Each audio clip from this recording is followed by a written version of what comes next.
Exam lesson YouTube channel को subscribe करें और बेल आइकन को प्रेस करें ताकि आने वाली हर वीडियो का नोटिफिकेशन आपको मिलता रहे। नमस्कार बच्चों, आज हम कक्षा 12 है विषय संस्कृत के बालकोत्तकम पाठ का अध्ययन करेंगे। इससे पहले हम 2 भागों में इस पाठ का अध्ययन कर चुके हैं और अब तक हमने पढ़ा कि भगवान वाल्मीकि के आश्रम में जनक, अरुंधति और कौशल्या का आगमन होता है और वो लव को देखते हैं और लव की ओर आकृष्ट हो जाते हैं या उसके सौंदर्य से अत्यधिक प्रभावित होते हैं और उसके व्यवहार से भी प्रभावित होते हैं। और जब वो लव से बात कर रहे थे तभी कुछ ब्रह्मचारियों का आगमन होता है और जो राजा राम के द्वारा छोड़े गए अश्वमेधीय घोड़े का वर्णन करते हैं और उसको अपने साथ ले जाते हैं। और लव भी उनको बताता है, उस घोड़े को देखकर बताता है कि ये अश्वमेध का घोड़ा है और उसकी पहचान बताता है कि अश्वमेध का घोड़ा कैसा होता है क्योंकि उसके साथ सैकड़ों की संख्या में उसके रक्षक थे, कवचधारी, दंडधारी और धनुर्धारी, तरकसधारी उसके रक्षक थे। ऐसा कहते हुए उन ब्रह्मचारियों को उस घोड़े का परिचय बताता है कि अश्वमेध का घोड़ा क्यों है। उसके बाद अब हम पाठ शुरू करेंगे आगे कि बटवह ब्रह्मचारी कहते हैं, भो भो अरे अरे, किम प्रयोजनो यमश्वः परिवृतः पर्यटति।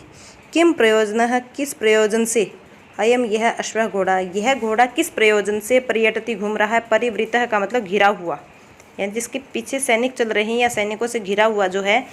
तो बच्चे पूछते हैं, ब्रह्मचारी पूछते हैं कि भो भो अरे अरे, किम प्रयोजन यमश्वः, किस प्रयोजन से यह घोड़ा परिवृतः घिरा हुआ, सैनिकों से घिरा हुआ यह घोड़ा किस प्रयोजन से यहाँ पर पर्यटती घूम रहा है।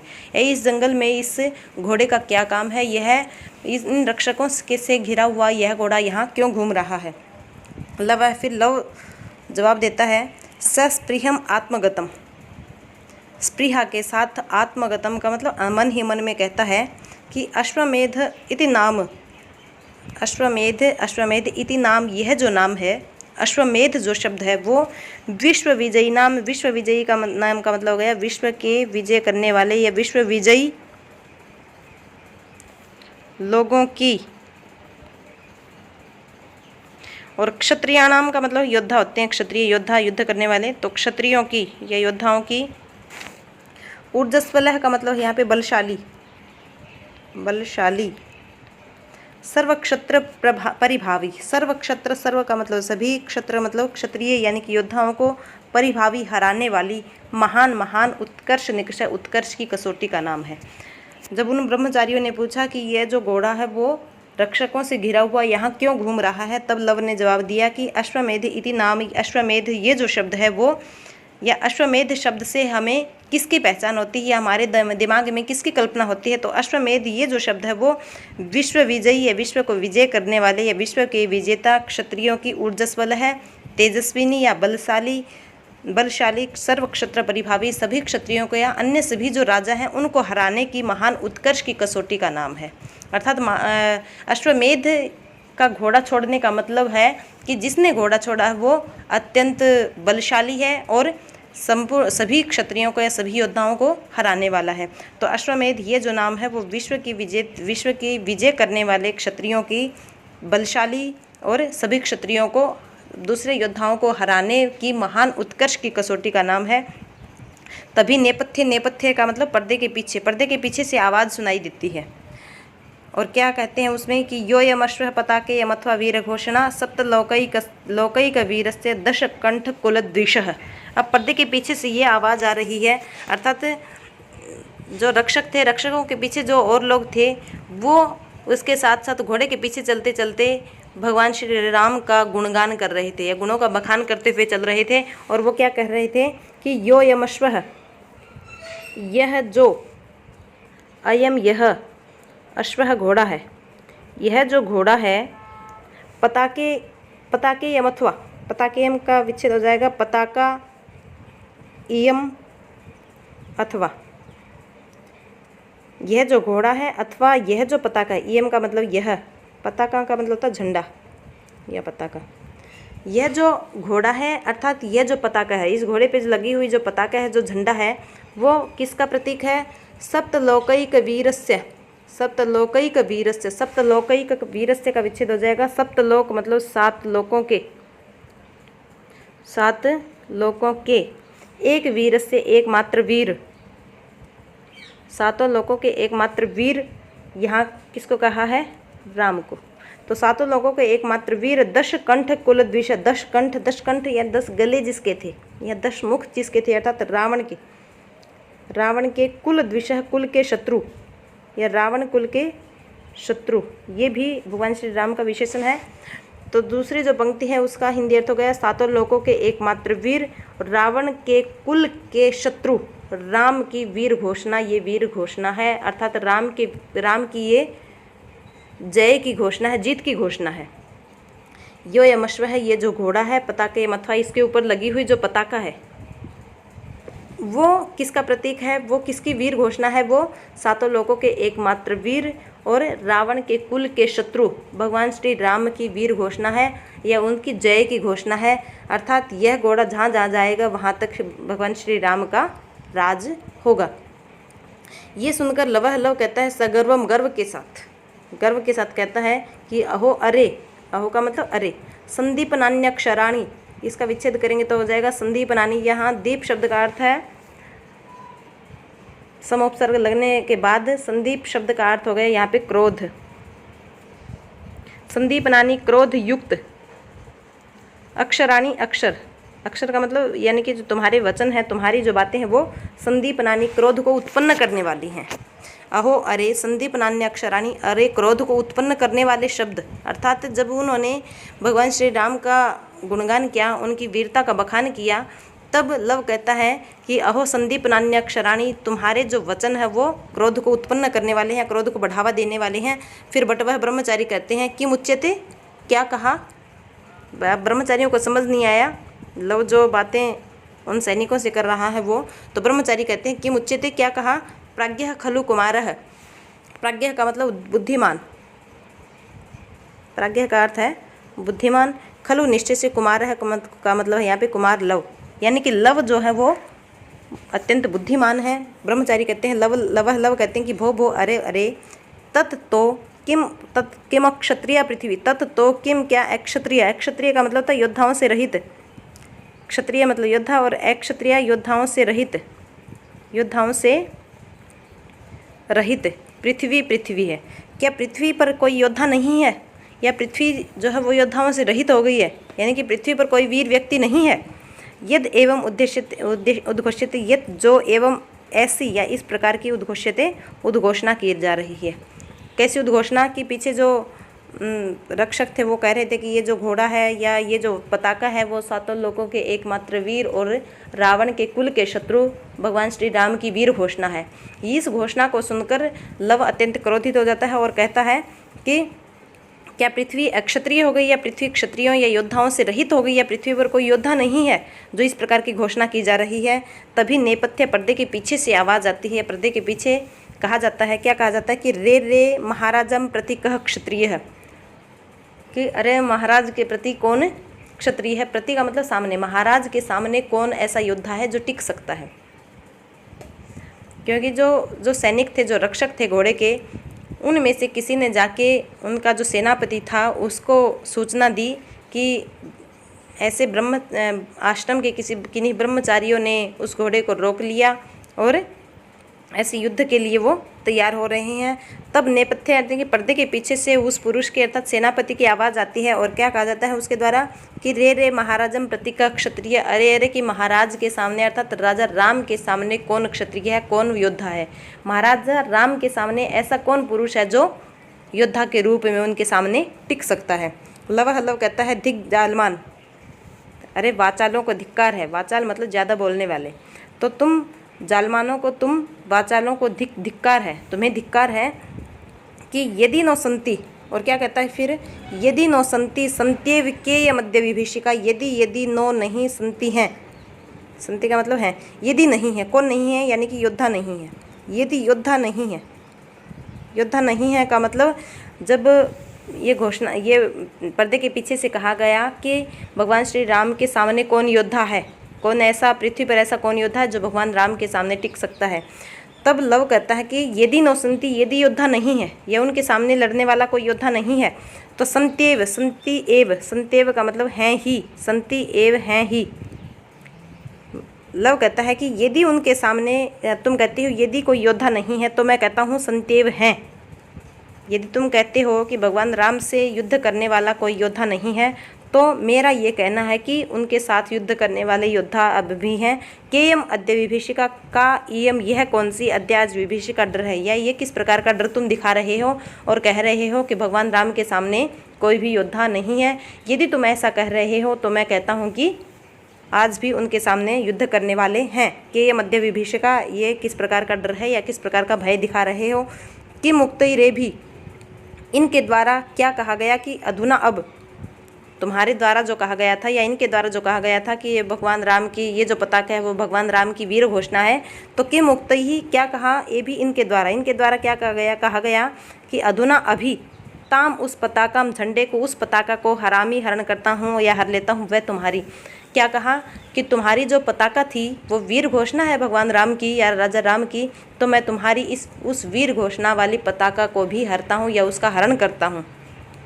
लव जो वो अत्यधिक क्रोधित है अब, और क्रोधित होते हुए वो क्या कहता है कि यदि नौसंती, यदि तुम कहते हो कि भगवान राम के सामने युद्ध करने वाला कोई नहीं है तो मैं कहता हूँ संत्येव हैं। कि ये मध्य विभीषिका, यहाँ किस प्रकार का डर है या ये डर या भय क्यों दिखा रहे हो और क्या क्यों कह रहे हो ऐसा कि भगवान राम के सामने युद्ध करने वाला कोई नहीं है। कि मुक्तई रे भी, इनके द्वारा क्या कहा गया, अर्थात तुमने क्या कहा कि तुम्हारी जो घोड़े पे जो पताका है वो राजा राम की वीर घोषणा है। तो कि मुक्तई ही, अब ये भी इनके द्वारा क्या कहा गया, अधुना ताम पताकम हरामी, वह मैं तुम्हारी उसी पताका का हरण करता हूँ जिस पताका को तुम वीर घोषणा का नाम दे रहे थे। अर्थात लव जो है वो राम के अश्वमेधीय घोड़े पे जो पताका थी उसको हरण करने की कह रहा है और कहता है कि अगर ऐसा है कि भगवान राम के सामने कोई योद्धा नहीं टिक सकता तो मैं तुम्हारी उस पताका को हरण करता हूँ, अर्थात युद्ध के लिए तुम्हें ललकारता हूँ। हे बटवह, फिर ब्रह्मचारियों को कहता है कि हे बटवह, हे ब्रह्मचारियों, परिवृत्य का मतलब था घेर कर, यहाँ पे लेप प्रत्यय है, कर अर्थ में प्रयुक्त होता है। परिवृत्य घेर कर, लोष्ठ ही, लोष्ठ का मतलब होता है ढेला, मिट्टी का ढेला या पत्थर, तो लोष्ठ ही पत्थरों से, तृतीया बहुवचन है, तो लोष्ठ ही पत्थरों से अभिघ्नंत, मारते हुए। हे ब्रह्मचारियों, परिवृत्य घेर कर, लोष्ठ ही अभिघ्नंत, पत्थरों से मारते हुए, उपनयत ले चलो एनम अश्वम, इस घोड़े को, उस घोड़े को पत्थरों से मारते हुए उपनयत ले चलो, यानी कि पत्थरों के द्वारा या पत्थरों से मारते हुए इसको अपने आश्रम में ले चलो। ऐशा रोहितानाम मध्यचरो भवतु, ऐशा यह रोहितानाम, रोहित का मतलब यानी कि जंगल में रहने वाले जो जंगली जीव हैं, अर्थात विशेषकर मृग यानी कि हिरण, हिरणों के मध्यचरो, बीच में विचरण करने वाला भवतु हो जाए, अर्थात ये भी हिरणों के समान वनचर ही बन जाए, अर्थात जनपद का जो घोड़ा है वो भी हिरणों के समान, मृगों के समान वनचर बनकर रह जाए। तो हे बटवह, हे ब्रह्मचारियों, परिवृत्य घेर कर, लोष्ठी पत्थरों से अभिघ्नंत मारते हुए, उपनयत ले चलो एनम अश्वम, इस घोड़े को घेर कर पत्थरों से मारते हुए ले चलो। ऐशा रोहिताना मध्यचरो भवतु, ये भी इन जंगली जानवरों के बीच में विचरण करने वाला बन जाए। पर प्रविश्य सक्रोध, प्रविश्य का मतलब प्रवेश करके, सक्रोध क्रोध के साथ। अब प्रवेश कौन करता है, वो पुरुष अर्थात सेनापति। पुरुष कहता है दिक् चपल, पुरुष सेनापति का पुरुष, सेनापति के अधीन जो पुरुष है वो कहता है कि दिक् चपल, चपल का मतलब पीछे बताया था मैंने, चपल का मतलब होता है चंचल। हे चंचल, तुझे धिक्कार है, अरे चपल या चंचल बालक तुझे धिक्कार है। किम उक्तवान असि, किम क्या उक्तवान असि कह रहे हो, क्या कह रहे हो, क्या कह रहे हो। तीक्ष्ण तरा, तीक्ष्ण का मतलब तेज, तर का मतलब धार वाले, तेज धार, अर्थात तेज धार वाले या तीक्ष्ण धार वाले। ह्या युद्ध श्रेणय, ह्या युद्ध का विच्छेद करेंगे तो बन जाएगा, यहाँ पे ही अलग हो जाएगा और आयुध श्रेणय शब्द जो है वो अलग हो जाएगा। आयुध श्रेणय, आयुध का मतलब होता है शस्त्र, तो ही निश्चय से आयुध श्रेणय, शस्त्रों की पंक्तियाँ या शस्त्रों का समूह यानी कि शस्त्र। तीक्ष्णतरा तेज धार वाले या युद्ध श्रेणयः शस्त्र जो है वो शिशोरपि, शिशु का मतलब बच्चा होता है, शिशोरपि बच्चों को भी या बच्चे की, दृप्ताम, दृप्ताम का मतलब था घमंडी, दर्प से भरी, तो घमंडी वाचम वाणी को न सहनते, सहन नहीं करते। वो पुरुष लव को समझाने की कोशिश कर रहा है और कह रहा है धिक चपल, अरे चंचल बालक तुझे धिक्कार है, किम दोक्तमानसी, ये तुम क्या कर रही हो, अर्थात भगवान श्री राम के बारे में ये तुम क्या कहते जा रहे हो। तीक्ष्णतरा तेज धार वाले या युद्ध श्रेणयः, तेज धार वाले जो शस्त्र हैं वो शिशोरपि बच्चे के भी, दृप्ताम वाचम घमंडी वाणी को न सहनते, सहन नहीं करते हैं। राजपुत्र चंद्रकेतु दुर्दांतः, राजपुत्र चंद्रकेतु, चंद्रकेतु लक्ष्मण का पुत्र है, तो राजपुत्र है, राजपुत्र या राजकुमार चंद्रकेतु जो वो दुर्दांत है, दुर्दांत होता है जिसका अंत न किया जा सके या जिसको हराया न जा सके, दुर्दांत जिसका अंत करना मुश्किल है। तो अर्थात यहाँ पे हो गया वीर या अजेय, अजेय जिसको जीता न जा सके। तो राजपुत्र चंद्रकेतु जो दुर्दांत है स वह स्वप्य पूर्व अरण्य दर्शनाक्षिप्त हृदय, इसका विच्छेद हो जाएगा सह, उसके बाद अपि, उसके बाद अपूर्व, अपूर्व, उसके बाद अरण्य, अरण्य दर्शन, अरण्य दर्शन हो जाएगा, फिर हो जाएगा आक्षिप्त हृदय, आक्षिप्त हृदय। तो राजपुत्र जो चंद्रकेतु हैं वो दुर्दांत हैं, यानी कि उनको हराया नहीं जा सकता। वे, और वे कौन है, राजपुत्र चंद्रकेतु, वे चंद्रकेतु अपि भी, अपूर्व का मतलब था अद्भुत, अरण्य का मतलब जंगल की, जंगल के दर्शना, दर्शन, दर्शन, दर्शन से आक्षिप्त हृदय है, दर्शन से जंगल की, जंगल के अद्भुत दृश्य को देखने में तत्पर या देखने में संलग्न हृदय, हृदय वाले, यानी कि वो जंगल की शोभा निहार रहे हैं, तो जंगल की शोभा को निहारने में व्यस्त चंद्रकेतु यावत आयाति न नहीं, यावत जब तक आयाति आते हैं।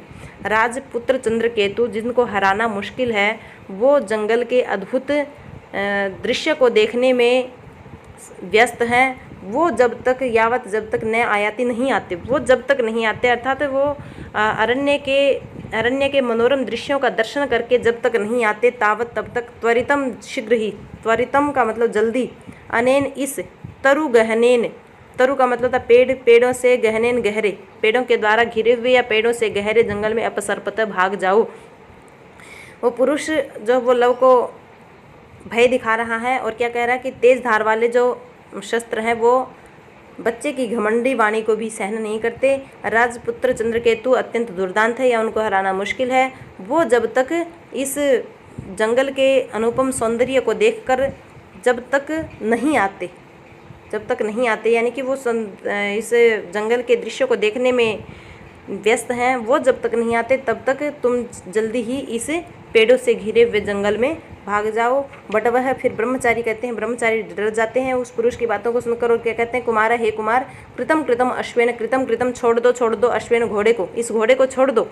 तर्जयंती धमका रहे हैं, विस्फारित शरासना, विस्फारित यानी कि चमकते हुए, शरासना बाण, शर का मतलब बाण होता है, तो चढ़े हुए जो बाण हैं वो हमें तर्जयंती धमका रहे हैं, कुमारम, कुमार को, वो कुमार को धमका रहे हैं, अर्थात तुम्हें जो चमकते हुए जो बाण है वो धमका रहे हैं। आयुधीय श्रेणयः का मतलब शस्त्र, जो शस्त्रों की पंक्तियां हैं और जो चमकते हुए जो बाण हैं, शस्त्रों की पंक्तियां और जो चमकते हुए बाण है वो कुमारम तर्जयंती, आप कुमार को अर्थात हे लव तुम्हें धमका रहे हैं, तर्जयंती धमका रहे हैं।